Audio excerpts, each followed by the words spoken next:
Yeah. Well, park teacher too. Here we go. Seated good morning. Level 3 standard, 80% for 5. 1. Looking too easy. 2. Look at this. Abs to the bench. Yep. 3. 2 more. Nice. Last one. Good job. Adam just did it right there. Your level 3 standard. Now if you see level 1 is elevated, level 2 is flat, level 3 is flat but with more weight. So Adam is gonna take Jeff on the seated good morning to show form pointers. BA, if you could take the weights off while they're showing this and set it up with 10 kilos. So Adam, BA will set it to 10 kilos while you guys get to work. So how do we do this seated good morning? Seated good morning, we obviously are gonna have different variations of where you're gonna start. As we talked about, flat is the overall goal, but we likely will not stay there. So this is flat, right? Most of you are gonna start elevated, okay? What that's gonna do is gonna make it a little bit easier to get started with this exercise and really build the length that we're looking for in the posterior chain adductors especially. So getting Jeff here, we'll start with flat on the ground. We'll go through some of the coaching points we're looking for, honestly. So we're gonna set the bar up on the back, nice and high. We'll have wide arms to be able to support the bar. We're just gonna have Jeff step back here and sit down on the bench. Okay, the first thing we're looking for is we wanna set up, and we don't wanna get this heel in front of the knee. Okay, so this angle is opened up. Okay, so the first thing now, arching the spine, digging the tailbone up. We want to be able to lower as low as we can, abs to bench, and really maintain this right here. This spine, this stability right here is what we need. As he comes up, the hips, the spine are driving this entire thing up. So as he goes down, the spine stays locked the entire time. See this angle, it doesn't change. The initiation of the movement comes from here. Okay? And that's the most important thing.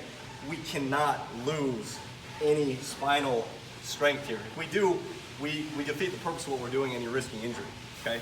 So doing this smart and doing it proper is always got to be the goal.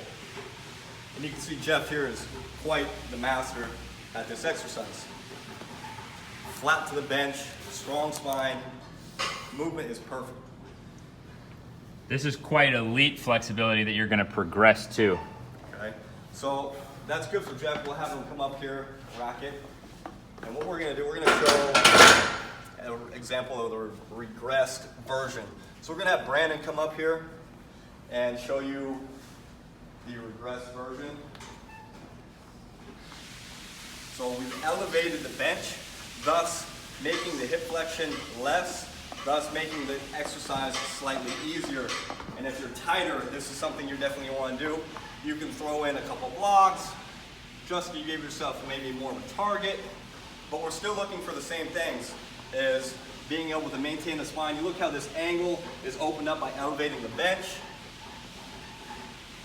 Still digging in the spine, working strong from here. He's going down as far as he can while maintaining good spinal posture. That's got to be the key, okay? Still initiating from the glutes, everything's coming up. As he's doing this, it's ripping and opening up all of this stuff here in the inner groin and the hamstring. This is one of the best exercises for opening up that mobility and strength of just the lower trunk, okay? And exactly what Brandon's demonstrating here is 40% of his weight for 10 reps with an elevated bench. So that would be the goal of nice and strong, level 1. Nice job.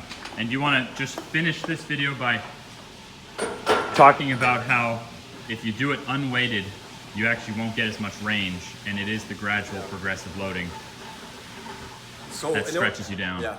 So in order to progress through this exercise, we want to be able to add enough weight that's going to be able to help assist stretch us down, but we don't want to add so much weight that actually shortens us up. Okay, so there's a fine line between too light or too heavy. Too light, you don't go down far enough, and you're strong enough to capably go down more, or too heavy and you're going to shorten up and stop early. And that's all depending on the athlete, how tight you are, and really where your range is. So it's a little bit of a discovery process at first, but ultimately that's the rules you play by. And always maintaining form, that's mandatory. Yep. So to close things out, you saw Adam do level 3 there, but last year Adam was starting around level 1. Correct. And has progressed his way down. So he's come back to Florida here, and we're seeing that his mobility has totally changed while working his strength at the same time. So that's where the magic is the patient progression. Good work. Absolutely.